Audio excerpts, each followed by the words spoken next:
বাংলাদেশ জাতীয়তাবাদী দলের চেয়ারম্যান তারেক রহমানের কন্যা ব্যারিস্টার জাইমা রহমান প্রথমবারের মতো জনপরিসরে বক্তব্য রেখে দেশের রাজনৈতিক অঙ্গনে নতুন আলোচনার জন্ম দিয়েছেন। রবিবার 18 জানুয়ারি 2026 রাজধানীর খামারবাড়িতে অবস্থিত কৃষিবিদ ইনস্টিটিউটে ঢাকা ফোরামের আয়োজনে অনুষ্ঠিত এক বিশেষ আলোচনা সভায় তিনি দেশের রাজনীতি, গণতন্ত্র এবং নারী উন্নয়ন নিয়ে নিজের সুচিন্তিত মতামত তুলে ধরেন।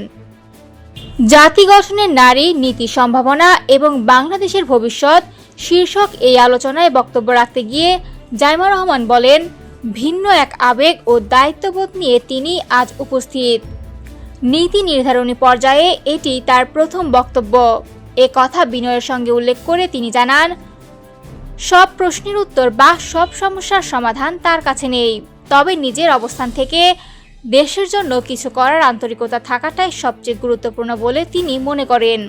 তিনি বলেন, সবার কথা শোনা, শেখা এবং একসঙ্গে কাজ করার মানসিকতা নিয়েই তিনি এই অনুষ্ঠানে অংশ নিয়েছেন।